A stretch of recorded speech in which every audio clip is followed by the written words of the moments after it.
Hello. അപ്പോൾ നമ്മൾ ഇന്ന് ഡിസ്കസ് ചെയ്യാൻ പോകുന്നത് ലിക്വിഡേഷൻ ഓഫ് കമ്പനീസ് എന്ന് പറയുന്ന ചാപ്റ്ററിലെ കണ്ടിന്യൂഷൻ ആണ്. അപ്പോൾ അതിന് മുമ്പായിട്ട് നിങ്ങൾ ആദ്യത്തെ വീഡിയോ കണ്ടിട്ടില്ലെങ്കിൽ അത് കണ്ടിട്ട് ഇത് കാണുക. അതിൽ ഞാൻ ലിക്വിഡേറ്റഡ് സ്റ്റേറ്റ്മെൻറ്റ് ഓഫ് അക്കൗണ്ട്സിൻ്റെ ഫോർമാറ്റും അതിൽ വന്ന കുറച്ച് കാൽക്കുലേഷനും പറഞ്ഞിട്ടുണ്ട്. അപ്പോൾ ഇന്നത്തെ വീഡിയോയിൽ നമ്മൾ നോക്കാൻ പോകുന്നത് അതിൽ വന്ന വേറൊരു ലിക്വിഡേറ്റേഴ്സ് റെമ്യൂണറേഷൻ്റെ ഒരു കാൽക്കുലേഷനാണ്. Liquidators remuneration on percentage of unsecured creditors. അതായത് അൺസെക്യൂർഡ് ക്രെഡിറ്റേഴ്സിൻ്റെ ഇത്ര പെർസെൻറ്റേജ് ആണ് ലിക്വിഡേറ്ററിന് റെമ്യൂണറേഷൻ ആയിട്ട് വേണ്ടതെന്ന് നമുക്ക് ക്വസ്റ്റിനിൽ തരും. അപ്പോൾ നമ്മൾ ചെയ്യുന്ന കാൽക്കുലേഷനാണ് പറയണത്. അത് രണ്ട് തരത്തിൽ വരാം. അതിൽ ഒന്നാമത്തെ നമുക്ക് നോക്കാം.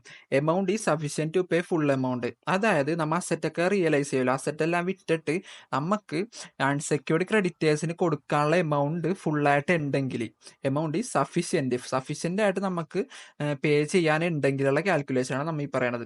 അതിൽ വന്നത് liquidator's remuneration amount due to unsecured creditors into rate by 100. അതായത് എത്ര കൊടുക്കാനുണ്ട്. ഇപ്പോൾ 1,00,000 അൺസെക്യൂർഡ് ക്രെഡിറ്റേഴ്സിന് കൊടുക്കാനുള്ളെങ്കിൽ അത് നമ്മുടെ കയ്യിൽ മൊത്തത്തിൽ ഉണ്ടെങ്കിൽ നമ്മൾ ആ എമൗണ്ട്, ആ 1,00,000 ഇവിടെ എഴുതും. Amount due to unsecured creditors, ആ 1,00,000 ഇൻറ്റു റേറ്റ്. അതായത് ക്വസ്റ്റിന് തന്നിട്ടുണ്ടാവും ഇത്ര പെർസെൻ്റ് എന്ന് തന്നിട്ടുണ്ടാവില്ല. ആ പെർസെൻറ്റ് ഇപ്പം 5 ആണെങ്കിൽ 5 ഡിവൈഡഡ് ബൈ 100.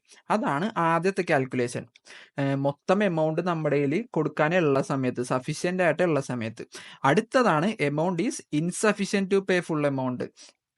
അൺസെക്യൂർഡ് ക്രെഡിറ്റേഴ്സിൻ്റെ കൊടുക്കാനുള്ള എമൗണ്ട് നമ്മുടെ കയ്യിൽ ഇല്ല, അതായത് ഇൻസഫിഷ്യൻ്റ് ആണ്. ചിലപ്പോൾ അത് കൊടുക്കാനേ ഉണ്ടാവില്ല, ചിലപ്പോൾ നമ്മുടെ കയ്യിൽ കുറച്ചായിരിക്കും കൊടുക്കാനുണ്ടാവണം, മൊത്തത്തിൽ കൊടുക്കാനുണ്ടാവില്ല. ആ സമയത്ത് നമ്മൾ എന്താ ചെയ്യണമെന്ന് വെച്ചാൽ amount available for unsecured creditors, അതായത് എത്രയാണ് നമ്മുടെ കയ്യിൽ അവർക്ക് കൊടുക്കാനുള്ളത്.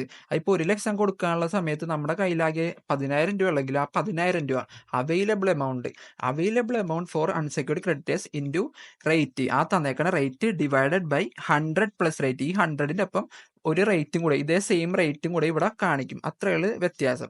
അപ്പം സഫീഷ്യൻ്റ് ആയിട്ട് വരുമ്പോഴും ഇൻസഫീഷ്യൻ്റ് ആയിട്ട് വരുമ്പോഴുള്ള ഒരു കാൽക്കുലേഷനാണ് ഈ പറയുന്നത്. ഈ കാൽക്കുലേഷൻ മനസ്സിലാവാൻ ഇതിൻ്റെ 2 പ്രോബ്ലം നമുക്ക് ചെയ്ത് നോക്കാം. ആദ്യത്തെ പ്രോബ്ലം നമുക്ക് എടുക്കാം. അത് ഈ പറഞ്ഞേക്കണത് കാൽക്കുലേറ്റ് ലിക്വിഡേറ്റേഴ്സ് റെമ്യൂണറേഷൻ. ലിക്വിഡേറ്റേഴ്സിൻ്റെ റെമ്യൂണറേഷൻ കാൽക്കുലേറ്റ് ചെയ്യാം. Cash available for distributing amount unsecured creditors. Unsecured ക്രെഡിറ്റേഴ്സിന് കൊടുക്കാൻ വേണ്ടിയുള്ള ക്യാഷ് നമ്മുടെ കയ്യിൽ അവൈലബിൾ ആയിട്ടുള്ളത് 88,000 ഉണ്ട്, 88,000 ഉണ്ട്. അതോടൊപ്പം അൺസെക്യൂർഡ് ക്രെഡിറ്റേഴ്സ് തന്നിട്ടുണ്ട് 60,000, അവർക്ക് 60,000 കൊടുക്കാനും ഉണ്ട്. പിന്നെ പറഞ്ഞേക്കണത് liquidators remuneration is 10% of amount distributed amount unsecured creditors. Unsecured ക്രെഡിറ്റേഴ്സിൻ്റെ 10% ആണ് ലിക്വിഡേറ്ററിന് റെമ്യൂണറേഷൻ ആയിട്ട് വേണ്ടതെന്നും പറഞ്ഞിട്ടുണ്ട്. അപ്പം നമുക്ക് ഇത് ചെയ്യാം. ആദ്യം നമ്മുടെ കയ്യിൽ പറഞ്ഞേക്കണം ക്യാഷ് അവൈലബിൾ ആയിട്ട് കയ്യിൽ എത്രയുണ്ട്, 88,000 രൂപ ഉണ്ട് ഡിസ്ട്രിബ്യൂട്ട് ചെയ്യാൻ. അൺസെക്യൂർഡ് ക്രെഡിറ്റേഴ്സ് ആണെങ്കിൽ 60,000 ആണ് കൊടുക്കേണ്ടത്. അപ്പം നമ്മുടെ കയ്യിൽ കൂടുതലുണ്ട്, കയ്യിൽ ക്യാഷ് 88,000 ഉണ്ട്, സഫീഷ്യൻ്റ് ആയിട്ട് ക്യാഷ് ഉണ്ട്. അപ്പം നമ്മൾ ആദ്യത്തെ ഈ ഫോർമുല ഉപയോഗിക്കണം. ഈ ഒരു ഫോർമുലയ്ക്ക് നമ്മൾ ഉപയോഗിക്കണത്, അതായത് amount due to unsecured creditors എന്തോരം കൊടുക്കാനുണ്ട് അത് നമുക്ക് ഈ ക്വസ്റ്റിനിൽ നോക്കാം. കൊടുക്കാനായിട്ട് നമ്മുടെ കയ്യിൽ 88,000 ഉണ്ട്. അതിൽ നമുക്ക് കൊടുക്കേണ്ട അൺസെക്യൂർഡ് ക്രെഡിറ്റേഴ്സിന്റെ എമൗണ്ട് എത്ര, 60,000. അപ്പം ആ 60,000 amount due to unsecured creditors. പിന്നെ into rate divided by 100. Rate നമുക്ക് പറഞ്ഞിട്ടുണ്ടല്ലോ 10%. അപ്പം നമുക്ക് ആ കാൽക്കുലേഷൻ ചെയ്യാം. അപ്പോൾ ലിക്വിഡേറ്റേഴ്സ് റെമ്യൂണറേഷൻ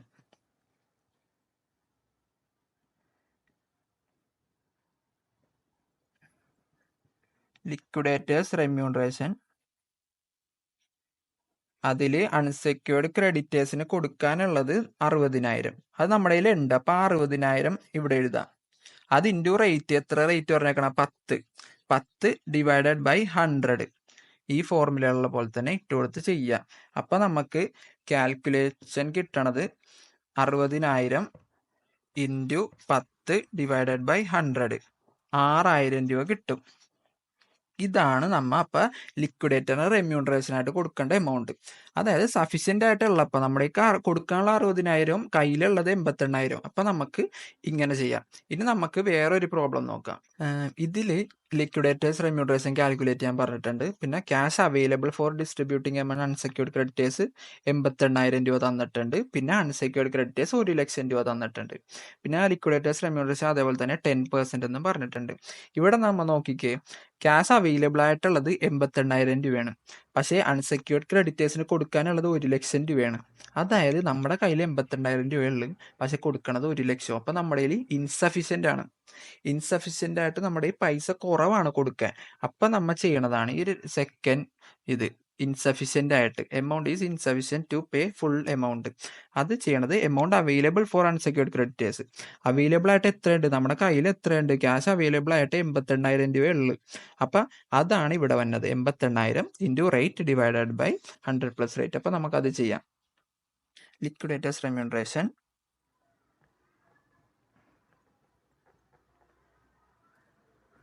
അവൈലബിൾ ആയിട്ട് എത്രയുള്ള 82,000 രൂപ, അത് ഇൻറ്റു റേറ്റ് എത്രയാണ് 10% റേറ്റ്, 10 ഡിവൈഡഡ് ബൈ ആ റേറ്റ് തന്നെ 100 + 10 റേറ്റ്. ഇതാണ് കാൽക്കുലേഷൻ വന്നത്. അപ്പം നമുക്കൊന്ന് കാൽക്കുലേറ്റ് ചെയ്ത് നോക്കാം. 82,000 ഇൻറ്റു 10 ഡിവൈഡഡ് ബൈ 100 + 10 110, 8,000 രൂപയാണ് നമുക്ക് കിട്ടണത്. ഇതാണ് അപ്പം ഈ കേസിലെ ലിക്വിഡേറ്റേഴ്സ് റെമ്യൂണറേഷൻ വന്നത്. അതായത് നമ്മുടെ കയ്യിൽ അവൈലബിൾ ആയിട്ട് കുറവാണ്, കൊടുക്കാൻ 1,00,000 രൂപ ഉണ്ട്. അപ്പം ഉള്ളത് എത്രയാണ് അത് എടുത്ത് കൊടുക്കുക, 82,000 into rate divide by 100+ rate. ഇനി നമുക്ക് ഫുൾ ഫ്ലെഡ്ജ് ആയിട്ട് ഒരു പ്രോബ്ലം ചെയ്ത് നോക്കാം. ഒന്നല്ലെങ്കിൽ ഈ ഒരു ക്വസ്റ്റിൻ്റെ സ്ക്രീൻഷോട്ട് എടുത്തോ, അല്ലെങ്കിൽ നിങ്ങളുടെ കയ്യിൽ ഡോക്ടർ ജയനും ഡോക്ടർ സോണി കുര്യാക്കോസിൻ്റെ ബുക്കാണ് ഉള്ളതെങ്കിൽ അതിൽ ഇല്ലുസ്ട്രേഷൻ നമ്പർ 6 ആണിത്. അപ്പോൾ നിങ്ങൾക്ക് അതിൽ നോക്കിയിട്ട് നമുക്ക് പ്രോബ്ലം ചെയ്യാം. അപ്പോൾ നമുക്ക് ആദ്യം ക്വസ്റ്റ്യൻ ഒന്ന് വായിച്ചു നോക്കാം. Bharat limited went into liquidation, prepare liquidators final statement account. പിന്നെ അതിൽ തന്നേക്കുന്നത് preferential creditors, unsecured creditors, debentures, preference share capital, liquidation expenses, secured creditors, equity share capital തന്നിട്ടുണ്ട്. പിന്നെ നമുക്ക് അഡീഷണൽ ആയിട്ട് പറഞ്ഞേക്കണം liquidator is entitle to a remuneration of 2% on all asset realised. അതായത് asset എല്ലാം റിയലൈസ് ചെയ്യണം, അസറ്റ് എല്ലാം വിൽക്കണതിൻ്റെ 2% ലിക്വിഡേറ്റേഴ്സ് റെമ്യൂണറേഷൻ ആയിട്ട് കൊടുക്കണം. അതോടൊപ്പം and 3% on amount paid to unsecured creditors. Unsecured ക്രെഡിറ്റേഴ്സിന് കൊടുക്കണതിൻ്റെ 3% ലിക്വിഡേറ്ററിന് റെമ്യൂണറേഷൻ ആയിട്ട് കൊടുക്കണമെന്ന് പറഞ്ഞിട്ടുണ്ട്.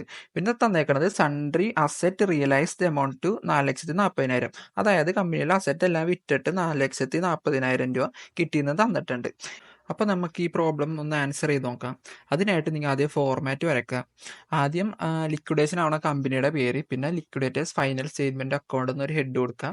എന്നിട്ട് അതിൽ റെസീപ്റ്റ് സൈഡും പേയ്മെൻറ്റ് സൈഡും, റെസീപ്റ്റ് എമൗണ്ട് പേയ്മെൻറ്റ്സ് എമൗണ്ട് എഴുതുക. ഇനി നമുക്ക് ഫസ്റ്റ് വീഡിയോ പറഞ്ഞ ഇതിൻ്റെ സ്റ്റേറ്റ്മെൻറ്റ് ഓഫ് അക്കൗണ്ട്സ് ഒന്ന് എടുത്തു നോക്കാം. അതിൽ നമ്മൾ നോക്കേണ്ടത് എന്താണ്, റെസീപ്റ്റ് സൈഡ് നമുക്ക് ആദ്യം ചെയ്യാം. അപ്പം എന്തൊക്കെ ഉണ്ടെന്ന് നോക്കാം. Cash in hand, cash at bank, asset realise. നമ്മുടെ ക്വസ്റ്റ്യനിൽ ക്യാഷ് ഇൻ ഹാൻഡും ക്യാഷ് അറ്റ് ബാങ്ക് തന്നിട്ടില്ല, അതിന് പകരം അസറ്റ് റിയലൈസ് തന്നിട്ടുണ്ട്. അപ്പം ഇത് സൺട്രി അസറ്റ് റിയലൈസ് എമൗണ്ട് 4,40,000. അപ്പം ആദ്യം നമുക്ക് അസറ്റ് റിയലൈസ്ഡ് എഴുതാം. ഇവിടെ റെസീപ്റ്റ് സൈഡിൽ ആദ്യം തന്നെ അസറ്റ് റിയലൈസ്ഡ് എത്രയായിരുന്നു, 4,40,000 രൂപയാണ് അസറ്റ് റിയലൈസ്ഡ്. 4,40,000 എഴുതാം. ഇനി നമുക്ക് റെസീപ്റ്റ് സൈഡിൽ വേറെ എന്തെങ്കിലും വരുമോ നോക്കാം. അതിനായിട്ട് ഫോർമാറ്റ് ഒന്ന് എടുക്കാം. ഫോർമാറ്റ് ഞാൻ ഇങ്ങനെ വെക്കാം, അതിപ്പോൾ നിങ്ങൾക്ക് കാണാൻ എളുപ്പവും. കണ്ടോ, നമുക്ക് cash in hand, cash at ബാങ്കില്ല, അസറ്റ് റിയലൈസ്ഡ് എഴുതി. പിന്നെ ഇങ്ങോട്ട് വരുമ്പോൾ സർപ്ലസ് ഫ്രം സെക്യൂരിറ്റീസ് ഉണ്ട്, അത് നമ്മുടെ ക്വസ്റ്റ്യനിൽ തന്നിട്ടുണ്ട്. അതൊന്ന് നോക്കി നോക്കാം. ഇവിടെ കണ്ട സെക്യൂർഡ് ക്രെഡിറ്റേഴ്സ്, അതിൻ്റെ സെക്യൂരിറ്റീസ് റിയലൈസ്ഡ് 2 lakh തന്നിട്ടുണ്ട്. ഇത് ആണ് ഈ സർപ്ലസ് ഫ്രം സെക്യൂരിറ്റീസിൻ്റെ കാൽക്കുലേഷൻ. ഇത് നമ്മൾ ഫസ്റ്റത്തെ വീഡിയോയിൽ വ്യക്തമായിട്ട് നമ്മുടെ ഇതിൻ്റെ 3 കേസസ് ഒക്കെ പറഞ്ഞതാണ്. അപ്പോൾ നമുക്ക് അതൊന്ന് ചെയ്ത് നോക്കാം.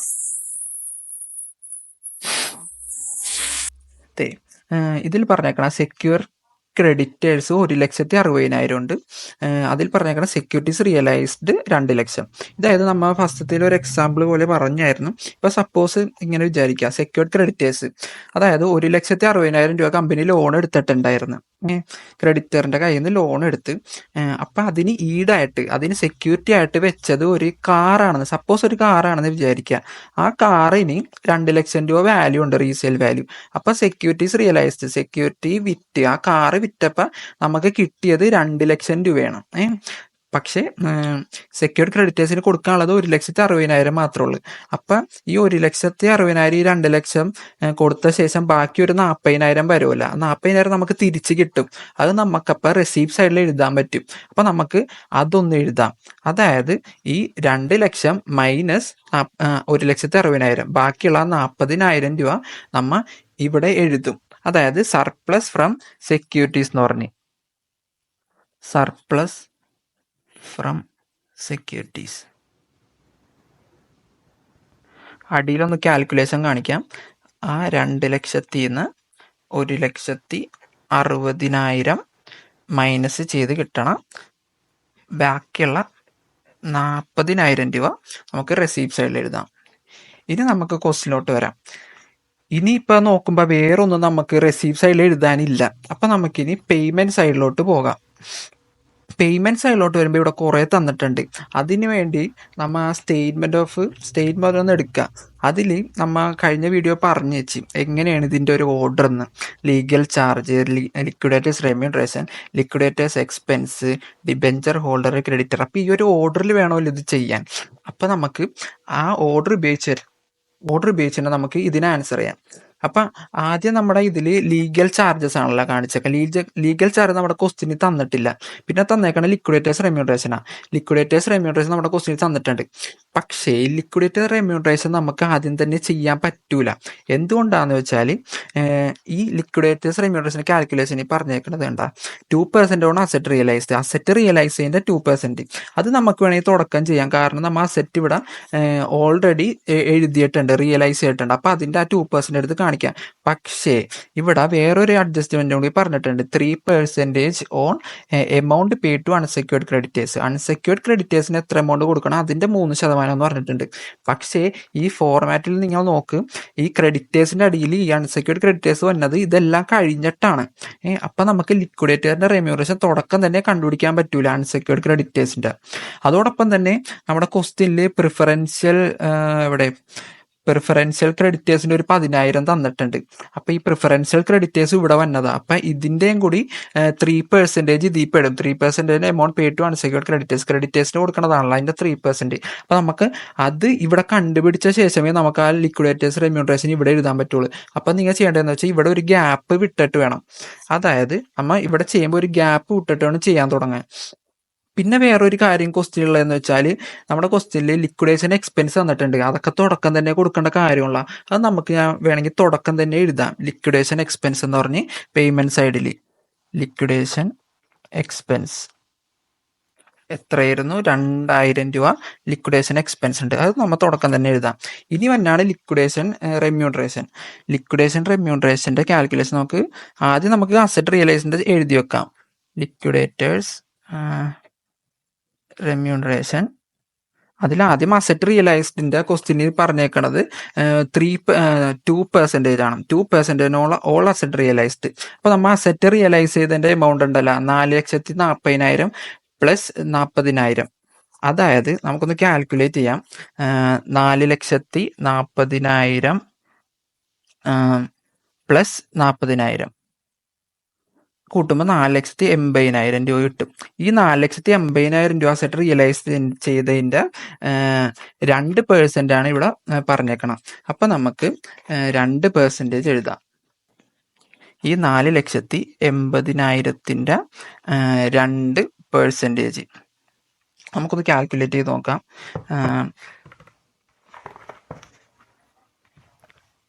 4,80,000 2%, അതായത് 9,600 രൂപ. ഇപ്പം നമുക്ക് 9,600 രൂപ എന്തായിരുന്നു റെമ്യൂണറേഷൻ്റെ, അസറ്റ് റിയലൈസ് ചെയ്യുന്നത് റെമ്യൂണറേഷൻ എന്ന് പറഞ്ഞു എഴുതാം.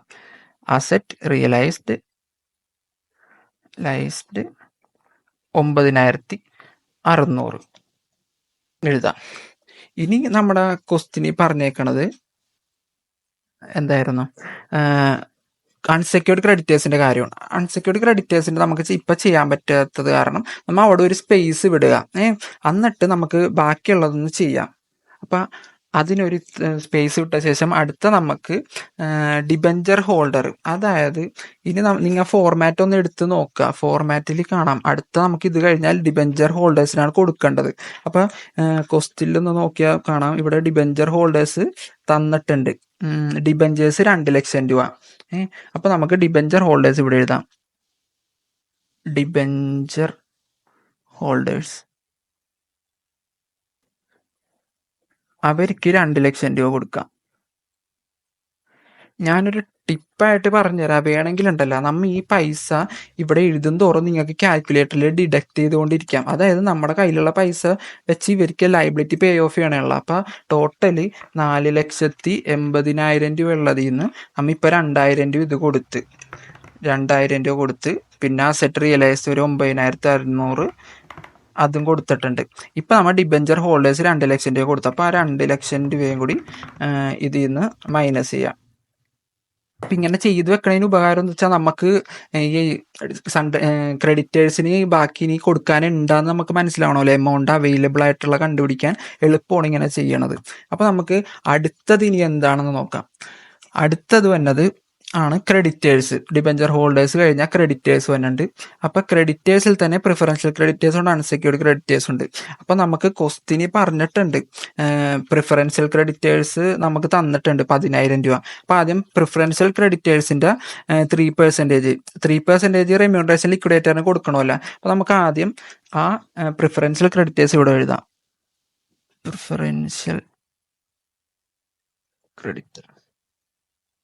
പ്രിഫറൻഷ്യൽ ക്രെഡിറ്ററിന് 10,000 രൂപ കൊടുത്തു.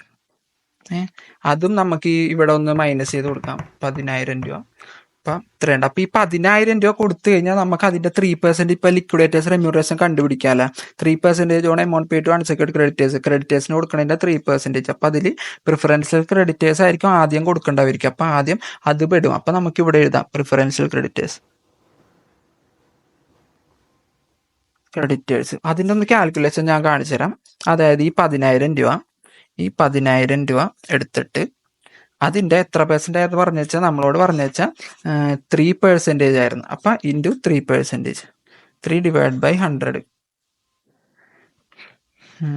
10,000 ഇൻറ്റു 3%, 300 വരും. അപ്പം ആ 300 നമുക്ക് പ്രിഫറൻഷ്യൽ ക്രെഡിറ്റേഴ്സിൽ എഴുതാം. ഇനി നമുക്ക് പ്രിഫറൻഷ്യൽ ക്രെഡിറ്റേഴ്സിന് കൊടുത്തു കഴിഞ്ഞാൽ ഇനി നമുക്ക് കൊടുക്കാൻ പറ്റണതാണ് ഈ അൺസെക്യൂർഡ് ക്രെഡിറ്റേഴ്സിന്. 3% കൊടുക്കേണ്ടത്. അൺസെക്യൂർഡ് ക്രെഡിറ്റേഴ്സിന്റെ എമൗണ്ട് എത്രയെന്ന് പറയുക 1,50,000 രൂപ. നമ്മുടെ കയ്യിൽ 2 ലക്ഷത്തി സംതിങ് ഉണ്ടായിരുന്നല്ലോ ബാലൻസ്. അപ്പം നമുക്ക് ഓൾറെഡി 1,50,000 കൊടുക്കാൻ നമ്മുടെ കയ്യിൽ അവൈലബിൾ ബാലൻസ് ഉണ്ട്. അപ്പം നമുക്ക് അതെടുത്ത് കൊടുക്കാം. അൺസെക്യൂർഡ് ക്രെഡിറ്റേഴ്സ് 1,50,000 കൊടുക്കാനുള്ളത് കൊണ്ട് നമുക്ക് ഇവിടെ അങ്ങനെ എഴുതാം 1,50,000 രൂപ. ഇപ്പൊ നമുക്ക് 1,50,000 രൂപയാണ് കൊടുക്കേണ്ടതെന്ന് മനസ്സിലായി. അപ്പൊ നമുക്കിനി അവരുടെ ലിക്വിഡേറ്റേഴ്സ് റെമ്യൂണറേഷൻ കാൽക്കുലേറ്റ് ചെയ്യാലോ. അൺസെക്യൂർഡ് ക്രെഡിറ്റേഴ്സ് ഇവിടെ എഴുതുക, എന്നിട്ട് കാൽക്കുലേഷൻ. അതായത് 1,50,000 രൂപയുടെ 3%, 4,500 ആണ് കേട്ടോ. 4,500 അത് ഇവിടെ എഴുതാം. ഇനി ഇതെല്ലാം കൂടി ഇപ്പം ഇത്ര ഉള്ളല്ലോ, ഇതെല്ലാം കൂടി ടോട്ടൽ ചെയ്യാം. ടോട്ടൽ ചെയ്യുമ്പോൾ നമുക്ക് കിട്ടണത് 14,400 അപ്പം അത് എഴുതി. അപ്പം ആ ഒരു ലിക്വിഡേറ്റേഴ്സ് റെമ്യൂണറേഷൻ്റെ കാൽക്കുലേഷൻ കഴിഞ്ഞ് ഇനി നമുക്ക് ബാലൻസ് ഒന്ന് ചെക്ക് ചെയ്ത് നോക്കാം. ഉള്ള ഈ 4,80,000 നിന്ന് 40,000, 4,80,000 നിന്ന് ഈ 2,000 മൈനസ് ചെയ്യുക, അത് കൊടുത്ത് പിന്നെ അടുത്ത 14,400 മൈനസ് ചെയ്യുക, അത് കൊടുത്ത് പിന്നെ 2 ലക്ഷം രൂപ ഡിബഞ്ചേഴ്സ് കൊടുത്ത് പിന്നെ 10,000 രൂപ പ്രിഫറൻഷ്യൽ ക്രെഡിറ്റേഴ്സ് കൊടുത്ത് പിന്നെ അൺസെക്യൂർഡ് ക്രെഡിറ്റേഴ്സ് 1,50,000 രൂപ കൊടുത്ത് ഇനി നമ്മുടെ കയ്യിലുള്ള എമൗണ്ട് ആണ് 1,03,600. അപ്പം ഇനി ആർക്കാണ് കൊടുക്കാനുള്ളത് നമുക്ക് ക്വസ്റ്റ്യനിലൊന്ന് നോക്കാം. ഇനി കൊടുക്കാനുള്ളത് നമുക്ക് പ്രിഫറൻഷ്യൽ ക്രെഡിറ്റേഴ്സ് അൺസെക്യൂർഡ് ക്രെഡിറ്റേഴ്സിന് ഡിബെഞ്ചറിന് കൊടുത്ത് പ്രിഫറൻഷ്യൽ ക്യാപിറ്റലൊന്നും കൊടുത്തിട്ടില്ല, ലിക്വിഡേറ്റേഴ്സ് ഇവർക്കൊന്നും കൊടുത്തിട്ടില്ല. അപ്പോൾ ഇനി ആകെ ഉള്ളത് ഫസ്റ്റ് പ്രിഫറൻസിന് കൊടുക്കണമല്ല. പ്രിഫറൻഷ്യൽ ക്യാപിറ്റലുണ്ട്, ഇക്വിറ്റി ഷെയർ ക്യാപിറ്റലുണ്ട്. പക്ഷേ ഫസ്റ്റ് കൊടുക്കേണ്ടതായിരിക്കും ആ പ്രിഫറൻഷ്യൽ ക്യാപിറ്റലിന്. അപ്പോൾ നമ്മൾ പ്രിഫറൻഷ്യൽ ക്യാപിറ്റലിന് ആദ്യം കൊടുക്കാം. പക്ഷെ അവരുടെ നോക്ക് നമ്മുടെ കയ്യിൽ ആകെ അവൈലബിൾ ആയിട്ട് 1,36,000 ഉള്ളു. പക്ഷേ പ്രിഫറൻസ് ഷെയറിന് എത്രയാണ് 3,00,000 രൂപ കൊടുക്കാണ്ട്. അപ്പം നമ്മുടെ കയ്യിൽ അത്രയും പൈസ ഇല്ല. ഇല്ലെങ്കിൽ എന്ത് ചെയ്യുക, ഉള്ള എമൗണ്ട് എടുത്ത് അവർ കൊടുക്കുക. അതായത് 1,03,600 രൂപ എടുത്ത് അവർക്ക് കൊടുക്കണം. അപ്പം അത് നമുക്ക് ഇവിടെ എഴുതാം. Preferential share